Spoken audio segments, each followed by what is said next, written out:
नमस्कार। आपका अखबार के इस अंक में आपका स्वागत है। मैं हूं प्रदीप सिंह। आप में से बहुत से लोगों ने गुरु मंत्र लिया होगा। गुरु मंत्र के लिए गुरु की ज़रूरत होती है। राजनीति में भी कई लोगों के गुरु होते हैं।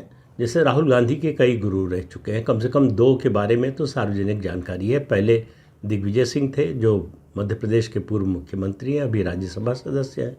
दूसरे सैम पित्रोदा हैं, जो अभी भी हैं। उनको राजनीतिक गुरु मानते हैं राहुल गांधी, और सैम पित्रोदा जो है उनको अपना पट शिष्य मानते हैं, क्योंकि सैम पित्रोदा जो कहते हैं राहुल गांधी वो करते हैं। और ये एक बार नहीं, कई कई बार सामने आया। लेकिन एक नए गुरु मिल गए। मुझे उनका नाम नहीं मालूम, लेकिन मैंने उनकी तस्वीर देखी। एक छोटा सा वीडियो आया है जिसमें कांग्रेस दफ्तर या किसी दफ्तर में राहुल गांधी बैठे हैं, उनके कुछ और साथी बैठे हैं, और ये गुरुजी गुरुमंत्र दे रहे हैं कि मोदी को हराने का बड़ा सरल तरीका है। और सरल तरीका क्या है कि मुसलमान को इकट्ठा करो और अनुसूचित जाति और पिछड़ा वर्ग को बांटो। अगर ये आपने कर लिया तो आप प्रधानमंत्री नरेंद्र मोदी और भाजपा और आरएसएस को हरा देंगे। आरएसएस चुनाव लड़ता नहीं तो मान लीजिए कि प्रधानमंत्री नरेंद्र मोदी और भाजपा को चुनाव हरा देंगे। तो भाजपा को हराने का, मोदी को हराने का गुरु मंत्र राहुल गांधी को मिल गया है। अब देखिए, एक बात ये होती है कि गुरु कितना भी अच्छा हो, लेकिन शिष्य क्या कर पाएगा, ये शिष्य की योग्यता पर निर्भर करता है। द्रोणाचार्य के बहुत से शिष्य थे, सब तो अर्जुन नहीं बन पाए, और ऐसा होता भी नहीं है। एक ही कक्षा में एक ही अध्यापक के पढ़ाए हुए 20, 25, 30, 35 जितने भी कक्षा में छात्र हों, एक 99% लाता है, एक फेल हो जाता है। अब राहुल गांधी किस कैटेगरी में आते हैं इस पर मैं टिप्पणी नहीं करूंगा, आप पर छोड़ता हूं। लेकिन एक बात माननी पड़ेगी कि राहुल गांधी कोशिश कर रहे हैं। पहली कोशिश मुसलमानों को एक करने की। अब उनके एक मुख्यमंत्री हैं, वो कहते हैं कांग्रेस मतलब मुसलमान, मुसलमान मतलब कांग्रेस। और राहुल गांधी मुसलमानों को एक करने के लिए उनको मतलब अपनी ओर से कुछ ईजाद करने, अपनी ओर से कुछ नया करने का, नवाचार करने की उनकी न आदत है न उनकी समझ है। तो उन्होंने देखा कि पुराना टेम्पलेट कोई मिल जाए तो उसके अनुसार काम करें। तो उनको सबसे अच्छा, सबसे जो है कारगर टेम्पलेट जो नज़र आया वो मुस्लिम लीग का। देश के विभाजन से पहले मुस्लिम लीग जिस रास्ते पर चल रही थी, राहुल गांधी ने वही रास्ता अपना लिया। उनको लगा होगा, जिसने भी उनको बताया होगा, कि देखिए सारे मुसलमानों को जिन्ना ने इकट्ठा कर लिया देश के विभाजन के नाम पर, और जो मुसलमान भारत से नहीं गए वो भी जिन्ना के समर्थक थे, उन्होंने भी मुस्लिम लीग को वोट दिया। तो आप ये मानकर चलिए कि जो आपको वोट नहीं देते हैं वो भी आपको वोट दे सकते हैं। सवाल ये है सिर्फ एजेंडे का। तो अपने को देश का सबसे बड़ा मुस्लिम नेता बनाइए, उस रूप में पेश कीजिए अपने को। तो कांग्रेस पार्टी उस रास्ते पर चल चुकी है। तो ये कांग्रेस पार्टी अब नई मुस्लिम लीग है, ये आप मानकर चलिए। ये अभी भारत विभाजन का नारा नहीं दे रही है। कांग्रेस पार्टी अभी ये नहीं कह रही है कि हिंदू और मुसलमान साथ नहीं रह सकते। लेकिन वो जो कुछ हो रहा है देश में, उसके लिए सिर्फ और सिर्फ हिंदुओं को जिम्मेदार मानती है। तो इसलिए कांग्रेस पार्टी मुसलमानों को खुश करने के लिए किसी हद तक जा सकती है। और कांग्रेस पार्टी की मुस्लिम परस्त छवि जो है, ये 2014 में उन्हीं की पार्टी के वरिष्ठ नेता ए.के. एंटनी कह चुके हैं एंटनी रिपोर्ट में। लेकिन कांग्रेस इससे विचलित नहीं है, बल्कि इससे खुश है। कुछ समय के लिए लगा कि जो है ये छवि ठीक नहीं है, तो राहुल गांधी मंदिर मंदिर जाने लगे। मंदिर जाकर भी देख लिया, वोट नहीं बढ़ा, जीत नहीं मिली। तो उन्होंने कहा ये कोशिश बेकार है। तो उन्होंने दूसरी कोशिश अपनी और तेज कर दी कि मुसलमानों को एक करो। तो देश और दुनिया में जो भी हिंदू विरोधी ताकतें हैं, उन सब से दोस्ती गांठने की कोशिश शुरू कर दी राहुल गांधी ने। और अब वो खुलेआम जो है हिंदू विरोधी बातें करते हैं। हालांकि संसद में दिखाते हैं फोटो भगवान शिव की, लेकिन भगवान का या हिंदू धर्म का, सनातन धर्म का अपमान करने का कोई मौका छोड़ते नहीं हैं। अयोध्या में भगवान राम का मंदिर बने, इसका विरोध जी जान से कांग्रेस पार्टी ने किया। यहां तक चली गई कांग्रेस पार्टी कि कहा कि राम का तो कोई अस्तित्व ही नहीं है, राम एक काल्पनिक पात्र हैं, वास्तव में राम है ही नहीं।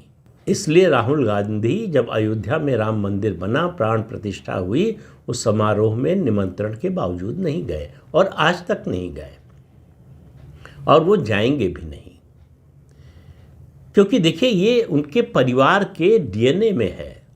आप अगर इस बारे में जानना चाहते हैं तो आपको जवाहरलाल नेहरू की जो किताब है, उनकी एक तरह की आत्मकथा है, उसको पढ़िए। उसमें वो कहते हैं कि मैं जब दक्षिण के मंदिरों में जाता हूँ, बड़े बड़े मंदिरों में, तो मेरे अंदर एक डिप्रेशन आता है, ऐसा भाव आता है जो मुझे डिप्रेस करता है। ये क्यों होता है मुझे मालूम नहीं, लेकिन मैं जब ताजमहल के सामने खड़ा होता हूँ तो बिल्कुल उन्मुक्त महसूस करता हूँ, लगता है खुली हवा में सांस ले रहा हूँ। ये है जवाहरलाल नेहरू की सोच हिंदुत्व के बारे में। उन्होंने सोमनाथ मंदिर के पुनर्निर्माण का विरोध किया, ये सबको मालूम है और वो डॉक्यूमेंटेड है, कोई कहीं सुनी हुई बात नहीं है। ये सब बातें डॉक्यूमेंटेड हैं और वो इसीलिए डॉक्टर राजेंद्र प्रसाद जो पहले राष्ट्रपति थे देश के, उनके विरोधी थे। और उनके साथ साथ चाहे सरदार पटेल रहे हों, चाहे कन्हैयालाल माणिकलाल मुंशी रहे हों, चाहे पुरुषोत्तम दास टंडन रहे हों, इन सब को हिंदूवादी और पुरातनपंथी मानते थे और इन सब का विरोध करते थे। राहुल गांधी उसी रास्ते पर चल रहे हैं। तो उनको समझाया क्या गया, मैंने जो शुरुआत की थी, उनको कहा गया कि मुसलमानों को एक करो और दलितों और पिछड़ों को बांटो। ये अंग्रेज़ों की नीति है, ये मुगलों की भी नीति थी। मुगलों को मुसलमानों को एक करने की ज़रूरत नहीं थी, मुसलमान उनके साथ थे ही। अंग्रेज़ों को ये समझ में आया कि मुसलमानों के हित में फैसले करो और हिंदुओं को जातियों में बांटो। अंग्रेज़ों के आने से पहले जातियों का इस तरह का रोग नहीं था भारत में। जाति व्यवस्था को, जातीय पहचान को, जातीय अस्मिता को गहरा किया अंग्रेज़ों ने, बल्कि और ज़्यादा जातियां बनाई। अंग्रेज़ों के समय जो पहला सेंसस हुआ और उसके बाद जो सेंसस हुआ, आखिरी सेंसस जो है 1931 में हुआ था, आप देखेंगे तो जातियों की संख्या अचानक कई हजार बढ़ गई। अब ये नई जातियां कहाँ से आ गईं? अंग्रेज़ों ने किया कि छांट कर एक बड़ी संख्या में हिंदू जातियों को क्रिमिनल ट्राइब घोषित कर दिया और नेहरू भी चाहते थे कि यह व्यवस्था बनी रहे। उनके उत्थान के लिए, उस वर्ग के लिए काम करना शुरू किया नरेंद्र मोदी ने प्रधानमंत्री बनने के बाद। हालांकि ये व्यवस्था बनी रहे, क्रिमिनल ट्राइब वो बने रहे, इसका बड़ा विरोध हुआ, तो इसलिए वो उस व्यवस्था को बना नहीं पाए। फिर आप देखिए इंदिरा गांधी प्रधानमंत्री बनी उस परिवार से। गोरक्षा आंदोलन करने वाले स्वामी करपात्री जी और सैकड़ों साधु संसद के बाहर प्रदर्शन कर रहे थे। करपात्री जी ने लोकसभा चुनाव से पहले इंदिरा गांधी से मिलकर आश्वासन मांगा था कि वो प्रधानमंत्री बन जाएंगी, चुनाव जीत लेंगी तो गोरक्षा के संबंध में कानून पास करेंगी, कानून बनाएंगी राष्ट्रीय स्तर पर। उन्होंने हामी भर दी और चुनाव जीतने के बाद मुकर गई। तो करपात्री जी के नेतृत्व में साधुओं ने विरोध किया। संसद भवन के बाहर प्रदर्शन हो रहा था। साधुओं पर भारत के इतिहास में पहली बार इस तरह से गोली चली। कितने लोग, कितने साधु मारे गए, इसकी कोई गिनती नहीं है। जो प्रत्यक्षदर्शी हैं उनका कहना है कि ट्रकों में भरकर शव ले जाए गए और वहीं संसद भवन के सामने ही खड़े होकर करपात्री जी महाराज ने श्राप दिया था इंदिरा गांधी को कि जिस तरह से आज साधुओं का शरीर छलनी हुआ है, एक दिन तुम्हारा भी होगा। और क्या हुआ इंदिरा गांधी के साथ आपको पता है। तो इंदिरा गांधी की बात बताई मैंने। राजीव गांधी, मतलब परिवार की बात कर रहा हूँ, राजीव गांधी उसके बाद प्रधानमंत्री बने। तो आपको याद होगा शाहबानो का केस। शाहबानो के केस में मुस्लिम मुल्लाओं को खुश करने के लिए उन्होंने सुप्रीम कोर्ट का जजमेंट बदल दिया कि इससे जो है मुसलमान खुश होंगे और हमें वोट देंगे। लेकिन वो एक कदम आगे बढ़ गए। उन्होंने 2 नावों की सवारी करने की कोशिश की। अयोध्या में राम मंदिर का शिलान्यास करवा दिया कि हिंदू भी साथ हो जाएंगे। नतीजा ये हुआ, दोनों अलग हो गए। वो दिन और आज का दिन, फिर कह रहा हूँ, कांग्रेस को लोकसभा में कभी बहुमत नहीं मिला, लेकिन कांग्रेस ने उससे कोई सबक नहीं सीखा। फिर मनमोहन सोनिया की सरकार आई, कम्युनल वायलेंस बिल लाने की कोशिश हुई, सदन में पेश किया गया, उसको पास कराने की कोशिश हुई। भाजपा और कुछ और दलों के विरोध के कारण वो नहीं हो पाया। उसके सिर्फ एक क्लॉज पर ध्यान दीजिए कि देश में कहीं भी सांप्रदायिक दंगा होगा, उसके लिए जिम्मेदार हिंदू समाज के लोग माने जाएंगे। उनको साबित होगा कि उन्होंने ये अपराध नहीं किया है। कानून नहीं साबित करेगा, जांच एजेंसी नहीं करेगी। जांच एजेंसी जांच करके ये नहीं बताएगी कि कौन दोषी है। दोषी तो पहले से ही मान लिया जाएगा। ये किया सोनिया गांधी ने, ये किया नहीं, करने की कोशिश की। और धर्मांतरण का विरोध करने पर कांची कामकोटी के शंकराचार्य के साथ क्या हुआ, ये मैं कई बार बता चुका हूँ। दीपावली की रात त्रिकाल पूजा पर बैठे थे, उस समय उनकी गिरफ्तारी हुई झूठे मामले में, हत्या के मामले में। फिर उनके शिष्य की गिरफ्तारी हुई जो उनके बाद उनकी जगह लेने वाले थे। दोनों पर भ्रष्टाचार का भी आरोप लगाया गया। कई साल मुकदमा चला, अदालत से बाइज्जत बरी हुए दोनों। लेकिन सोनिया गांधी और उनकी सरकार ने भरपूर कोशिश की। तो राहुल गांधी जिस रास्ते पर चल रहे हैं वो देश को तोड़ने वाला रास्ता है। समाज को पहले तोड़ो, समाज को तोड़ लोगे तो देश को तोड़ लोगे। इसलिए आप देखिए कि डिसमेंटल ग्लोबल हिंदुत्व से लेकर और भारत में जितने लोग हैं जो हिंदू विरोधी हैं, सनातन विरोधी हैं, सब राहुल गांधी के प्रिय हैं। और अभी 15 फरवरी को दिल्ली में, देश की राजधानी में, जवाहरलाल नेहरू विश्वविद्यालय में नारे लगे। क्या नारे लगे? ब्राह्मणवाद बर्बाद हो, ठाकुरवाद बर्बाद हो, हिंदू राष्ट्र बर्बाद हो, हिंदू राष्ट्र मुर्दाबाद, ब्राह्मण ठाकुर आरएसएस बीजेपी को चीर दो। ये पढ़े लिखे लोग जो कल को अलग अलग राजकीय सेवाओं में जाएंगे, समाज के अन्य जिम्मेदार पदों पर जाएंगे, ये उनकी सोच है। तो मुझे याद आया 2014 का डॉक्टर सुब्रमण्यम स्वामी का बयान। उन्होंने कहा जेएनयू को अगर ठीक करना है तो मुझे वाइस चांसलर बना दो, लेकिन मेरी एक शर्त है कि कैंपस में बीएसएफ को तैनात करो। आज सोचने पर लगता है, उस समय लगता था कुछ ज़्यादा कर रहे हैं, आज सोचने पर लगता है कि बिल्कुल ठीक कह रहे थे। जेएनयू को और किसी तरीके से आप ठीक नहीं कर सकते। ये बात बहुत कड़वी और बहुत से लोगों को बुरी लग सकती है, लेकिन सच बात यह है। उदाहरण हमारे सामने है। इस देश में गृह मंत्री अमित शाह ने एक प्रण किया कि नक्सलवाद को इस देश की धरती से मिटा देंगे, और लगभग वो सफल हो गए। 31 मार्च की तारीख आखिरी तारीख है और वो अभी आने वाली है। नक्सलवाद का देश से लगभग सफाया हो चुका है। तो अगर कमिटमेंट हो, अगर दृढ़ निश्चय हो और ताकत का सही इस्तेमाल हो, कानूनी और संविधान के तरीके से इस्तेमाल हो, तो कुछ भी हासिल किया जा सकता है। ये नक्सलवाद के खिलाफ अभियान चलाकर अमित शाह ने दिखा दिया पूरे देश और पूरी दुनिया को। तो जितने भी ऐसे अड्डे हैं जो भारत विरोधी हैं, सनातन विरोधी हैं, उनका और कोई इलाज नहीं है, क्योंकि ये एक ही भाषा समझते हैं, शठे साठ्यम समाचरेत। वो इसके अलावा कोई भाषा समझते नहीं।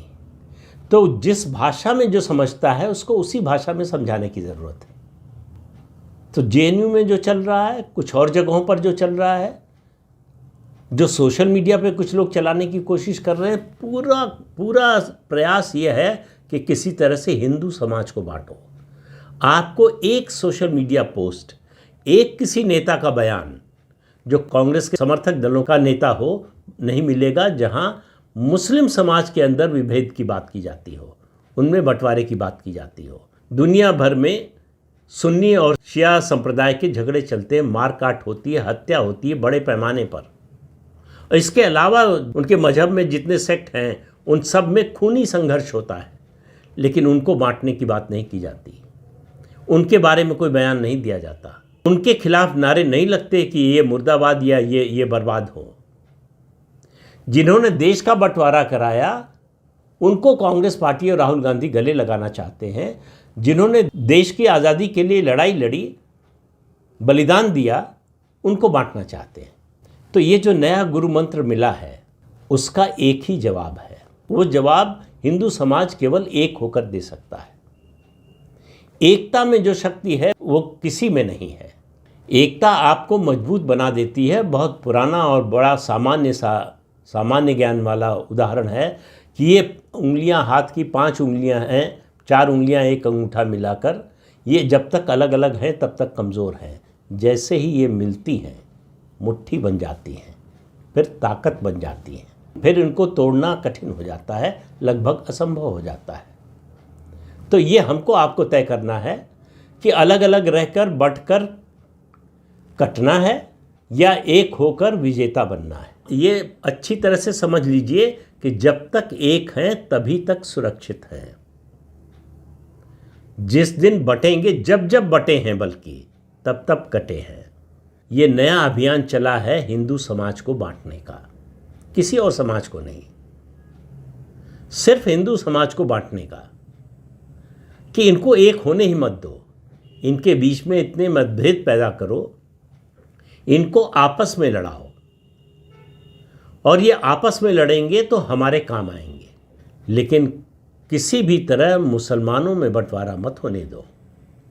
सामाजिक स्तर पर ही नहीं कह रहा हूँ, राजनीतिक स्तर पर भी मुसलमानों का वोट एकमुश्त पड़े, इसके लिए सारी भाजपा विरोधी ताकतें पूरी अपनी शक्ति लगा देती हैं, और हिंदू वोट बढ़ जाए इसमें भी पूरी शक्ति लगा देती हैं। पिछले 3 लोकसभा चुनावों से, खासतौर से 2 लोकसभा चुनाव में 14 और 19 में भाजपा सफल रही कि हिंदू समाज बंटने ना पाए। लेकिन 2024 में हिंदू विरोधी ताकतों को कुछ बल मिल गया। उसका नतीजा ये हुआ कि भारतीय जनता पार्टी की लोकसभा में 303 से घटकर सीटें 240 हो गईं।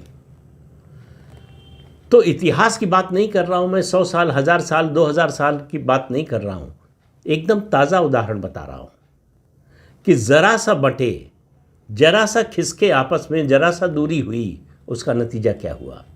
तो फिर कह रहा हूं, तय कर लीजिए, बंटकर कटना है या एक होकर विजयी होना है।